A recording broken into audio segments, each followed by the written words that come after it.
8 minutos. Damos la bienvenida al doctor Tarquino Orellana, ex síndico municipal, ha ocupado múltiples funciones públicas. El doctor Orellana es también un activista más, como casi todos los cuencanos, por el tema del agua y la naturaleza. Doctor Orellana, bienvenido. Quisiéramos conocer cómo ve usted este desarrollo, esta especie de puja con el gobierno nacional por el proyecto Quimsacocha. Hoy hay esta invitación que hacen sectores organizados para una denuncia, se dice, de carácter penal por los ententes que se han dado entre el primer mandatario, su esposa, y Dandy Precious Metals. Señalan, sin dar mayores detalles, que la demanda será por tráfico de influencias, cohecho y otros delitos tipificados en el COIP. Bienvenido. Muy buenos días, muchas gracias por la oportunidad para una reflexión, ojalá conjunta, como tenemos que la obligación los cuencanos respecto de un tema que nos está de alguna manera determinando la circunstancia de Cuenca en este momento. Creo que es un tema decisivo para el futuro de Cuenca y la región y de alguna manera también para el propio país respecto de cuánto vale la Constitución, cuánto valen las leyes, cuánto vale la consulta popular, cuánto vale una decisión común de los ciudadanos consultados por un tema específico y cuánto efectivamente somos capaces los cuencanos de definir un proyecto de desarrollo, un plan de ciudad que no incluya, la explotación de su recurso más preciado, el agua, y que suponga más bien un modelo de sustentabilidad a largo plazo, que creo que es el tema principal que debemos tratar los cuencanos.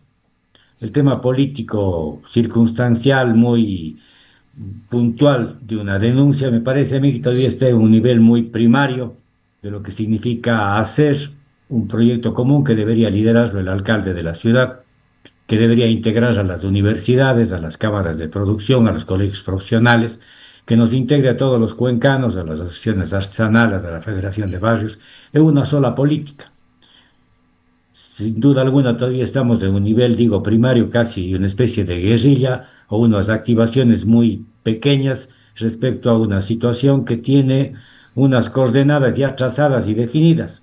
El gobierno nacional ha definido un proyecto de explotación en Loma Larga. Es un proyecto que además se ha definido desde hace muchos años como un proyecto estratégico del Estado. Y frente a ese proyecto estratégico del Estado, ¿cuál es el proyecto estratégico de Cuenca? Creo que esa es la pregunta que debemos hacernos, cómo debemos responderla. Creo que tenemos varios actores que estamos participando a distinto nivel, que hemos hecho algunas denuncias, que hemos manifestado nuestras opiniones, que estamos haciendo una labor colaborativa, que diría yo, todavía no suficientemente organizada.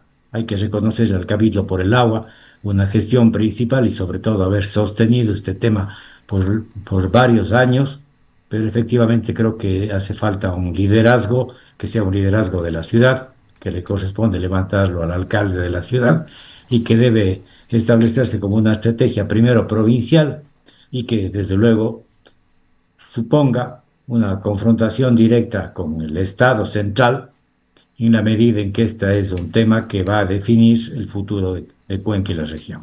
Ahora, de por medio en el otro lado está siempre una actuación bastante sinuosa de Dandy Precious Metals. El día de ayer, por acción de el municipio de Cuenca, se sacaron 4 grandes pancartas de la ciudad de Cuenca que apoyaban este proyecto, señalando que Quimsacocha, o Loma Larga decía, está en buenas manos.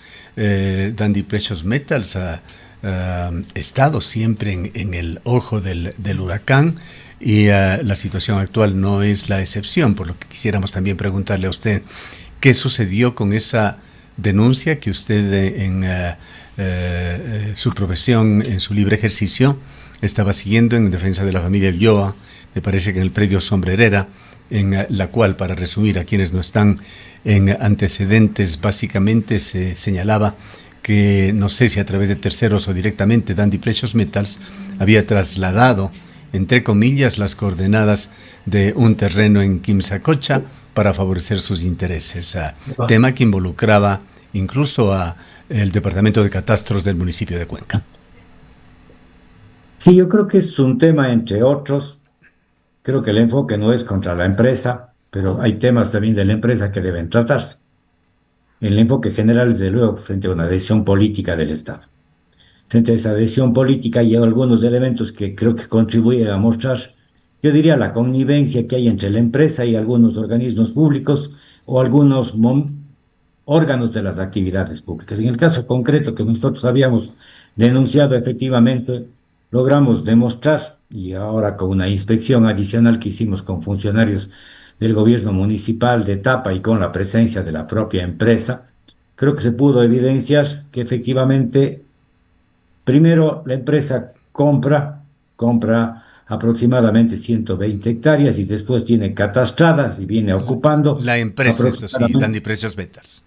Dandy Precious Metals, que era la que adquirió las acciones de INB Metals, que es la compradora original. Y tiene catastradas a su favor 260 hectáreas. Es decir, ha logrado pasar de 120 a 260. Pero eso no es el tema más importante. Lo fundamental es que esas 260 hectáreas están localizadas en un sitio distinto del que adquirieron las 120 hectáreas. Las 120 hectáreas están colocadas ahora aproximadamente a unos 5 kilómetros en línea recta del lugar donde adquirieron los terrenos a una familia Castro, donde tienen como colindantes a otros vecinos de la misma familia Castro y que ahora están colocados sobre un predio de la sombrerera. No es una disputa de linderos con la sombrerera, no es un tema de disputar la reivindicación del terreno respecto de la sombrerera. Se trata de demostrar que efectivamente con estas compras la empresa se ha colocado en el área de explotación minera y que si habiéndose colocado en esa área está engañando al Estado ecuatoriano, está engañando a la ciudad de Cuenca y desgraciadamente el municipio de Cuenca desde el año 2020 aproximadamente ha venido permitiendo, solapando, haciendo que esta situación absolutamente irregular ocurra en esta zona. Esta es una zona en donde sobre todo Etapa ha tenido alguna participación. Etapa venía ocupando una casa que fue prestada por la propia empresa sombrerera para cuidado del sector. Etapa desgraciadamente abandonó ese lugar, ha dejado de tener esa presencia obligatoria que debería tenerla, pero lo más triste de todo esto es que efectivamente Avalúos y Catastros ha mantenido este error a pesar de nuestros reclamos. Nosotros presentamos un reclamo formal respecto de este tema en enero del 2024, con ocasión de que se ha dictado esta licencia ambiental y que, digamos así, este tema ha vuelto a ponerse con una presencia y una urgencia dentro de la preocupación de los ciudadanos de Cuenca. Volvimos a insistir en este tema y con la colaboración del concejal Valencia, fundamentalmente, hemos podido hacer una inspección con funcionarios de la Dirección de Avalúos y Catastros del municipio de Cuenca, con funcionarios de Tapa que conocen la zona, y creo que se pudo evidenciar efectivamente que lo que denunciamos se corresponde estrictamente con la verdad y la realidad. Estamos esperando un informe, se nos ha ofrecido que aproximadamente para finales de este mes tendríamos un informe preciso, completo, de lo que hemos solicitado sea verificado. Esperamos ciertamente esta corrección y esperamos también que de esa corrección hayan consecuencias directas de información al Estado central respecto de estas erróneas informaciones que se han ido presentando, de esta documentación, digamos así, que ha sido ideológicamente falsificada por parte de la empresa con la colaboración de la Dirección de Avalúos y Catastros para presentar una localización y para mantener una posesión en áreas que no les pertenecen.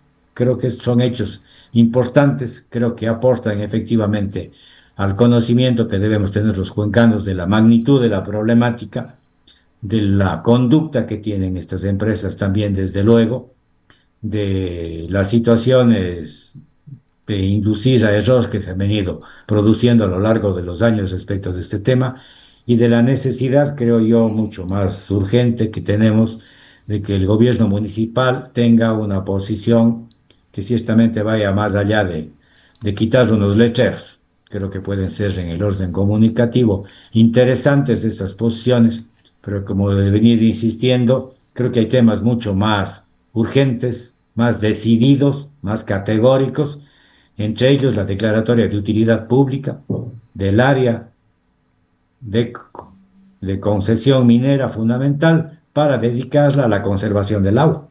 Creo que entre los derechos fundamentales y las aptitudes de protección como derecho fundamental el agua, con sustento constitucional, la declaratoria de utilidad pública puede crear, entre otras estrategias, una posición lo suficientemente clara, diligente, ambiciosa, sin duda alguna, pero Y se decididamente está a tiempo coherente con la protección. en su criterio, doctor Orellana, se está a tiempo para actuar así, con todos estos enredos, incluso movimientos tanto regulares como irregulares que se han dado ya en derechos en la tierra. Yo creo que son absolutamente posibles. La declaratoria de utilidad pública es una potestad. La conservación del agua es una competencia municipal. El territorio y la jurisdicción de competencia exclusiva es del municipio de Cuenca. Y creo que en orden a una política y a una gestión y a una decisión de conservación, es coherente, absolutamente posible, y yo pensaría que esta iniciativa, si así puedo llamarla, debería ser motivo de un diálogo y una adhesión en el seno del Consejo Cantonal. Vayamos por otros dos temas que por cuerda separada también quedaron planteados, doctor Orellana.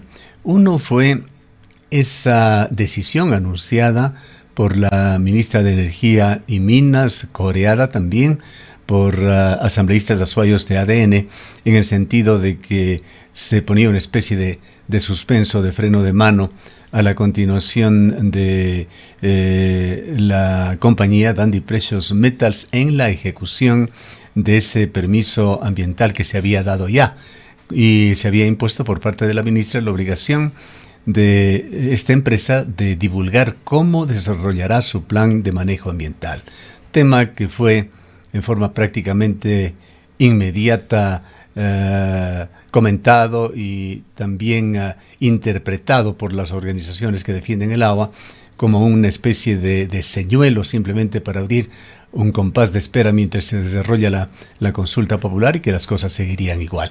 ¿Qué se conoce sobre ese tema? Y el otro, quizá el más importante de todos, el proceso judicial que se encuentra en manos del juez Cárdenas con una sentencia a una acción de protección que sí podría generar precedentes de carácter legal definitivos en lo que se refiere al futuro de este proyecto minero.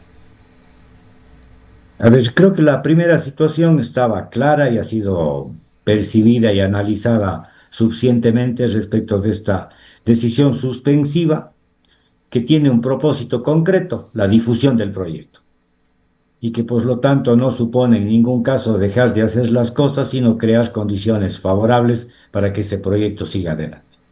Creo que eso tiene, desde luego, también es parte de una estrategia política que podría tener dos elementos principalmente. El uno, el abrir un diálogo con algunos sectores que estén dispuestos a escuchar a la propia empresa minera respecto de los temas que supuestamente tienen suficiente sustento en el orden ambiental, y la otra que es un poco ganar tiempo para conseguir que los cuencanos, de alguna manera, perdamos un poco la iniciativa en este tema y bajemos la guardia, como se dice cotidianamente, respecto de esta situación.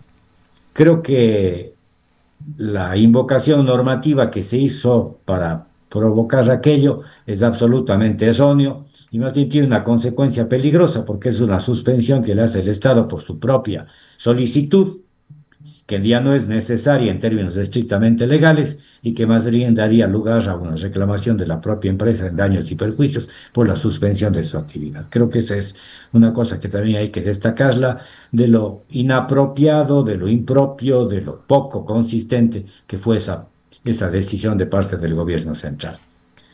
Respecto de la segunda consulta, este tema que está en el orden legal como una acción de protección, en un proceso de ejecución y en un claro incumplimiento de las decisiones de protección que están presentes en ese fallo. Yo tengo algunas precauciones legales respecto de aquello, en la medida en que la disputa de esta acción de protección no ataca el elemento sustancial, que el elemento sustancial es la prohibición y la imposibilidad legal de que se desarrolle una actividad minera contra una consulta popular que tiene la obligación de ser mm, respetada de manera obligatoria por disposición constitucional. Creo que ese es el tema sustancial que nosotros debemos defender.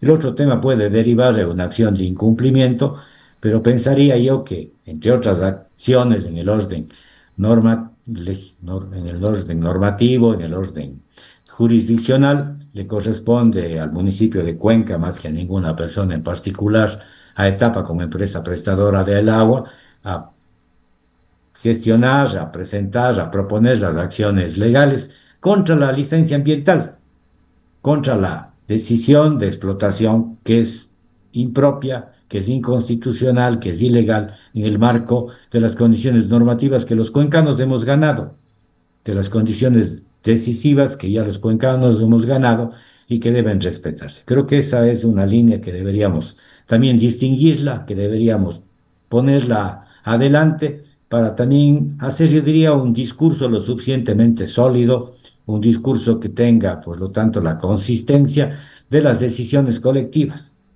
que esas decisiones colectivas soberanas del Cantón Cuenca sean el sustento principal de todas las acciones que podamos hacer y que debamos hacer conjuntamente los cuencanos. Y en el otro lado queda, doctor Orellana, el poder político. ¿Hasta dónde puede tener atribuciones un gobierno para, yéndose por encima de tantos temas, una consulta popular, consultas tramposas, como ha quedado claro, con ese proceso previo libre e informado en escaleras, etcétera, etcétera? ¿Hasta dónde puede el gobierno forzar las cosas y sacar adelante en lo que parece ser un proyecto sobre el cual está convencido? Ahora, en el presupuesto nacional del Estado, que acaba de entregarse, que está todavía en proceso de aprobación definitiva por la Asamblea, aparecen 4.000 millones de dólares que provendrán en gran parte de proyectos mineros y petroleros en el sur del país, zona sierra y también suroriente ecuatoriano. Definitivamente creo que estamos en una situación que no ha variado fundamentalmente en el Ecuador en los últimos años, que estamos en la vigencia de un gobierno autoritario.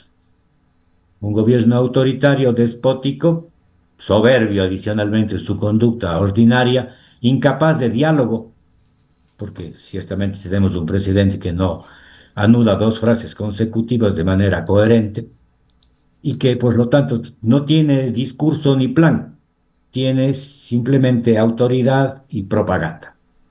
Y que en esa lógica de autoridad y propaganda, ciertamente las propias actuaciones legales a veces resultan de poco peso o no del peso que deberían tener.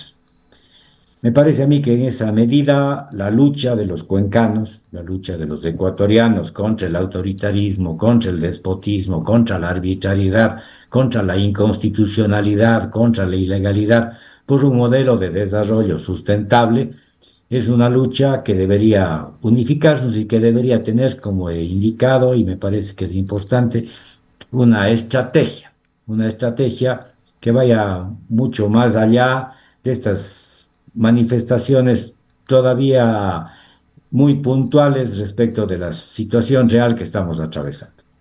Y en esa estrategia me parece a mí que lo que los cuencanos debemos trabajar, lo que los cuencanos debemos proponer de manera conjunta es ciertamente acciones de desarrollo que nos pongan en evidencia no solo el daño inmenso, irremediable que supone la actividad minera, sino la posibilidad efectiva de que nuestros recursos naturales, de que nuestros recursos productivos de Cuenca puedan ser y deban ser muchos mayores y mejores que los que la minería nos puede ofrecer. Para finalizar, ¿cómo ve usted estas dos acciones planteadas por grupos organizados el 16 de septiembre? Lo que se espera sea la marcha, una gran marcha movilizada. Se espera reunir a una cantidad, se ha dicho por parte de los organizadores, de varias decenas de miles de personas. Vamos a ver qué es lo que sucede. Y para el 23 de septiembre se anuncia también un paro con el carácter indefinido en Victoria del Portete. Mire, a mí me parece súper importante la marcha.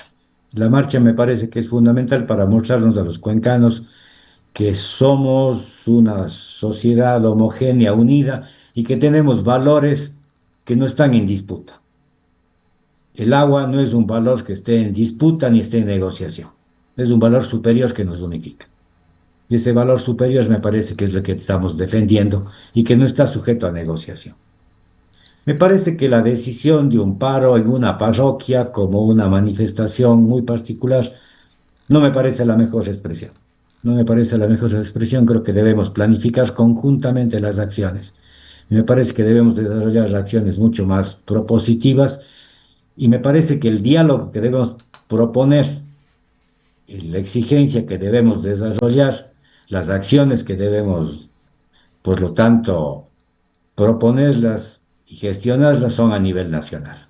Tal vez el diálogo de los cuencanos es un diálogo todavía interno. En la casa ya estamos de acuerdo. En el país todavía no se conoce la magnitud del daño del que somos potencialmente víctimas y tampoco creo que el país conoce de la necesidad y la obligación que tenemos los ecuatorianos de defender las decisiones de la voluntad popular contra una manifestación arbitraria y despótica de un gobierno. Bien. Gracias por haber estado con nosotros, doctor Orellana. Gracias a usted, muy buenos días. Declaraciones del doctor Tarquino Orellana, él fue síndico municipal. Son las 9:20. Por años trabajé como chofer de un taxi. Soñaba, anhelaba tener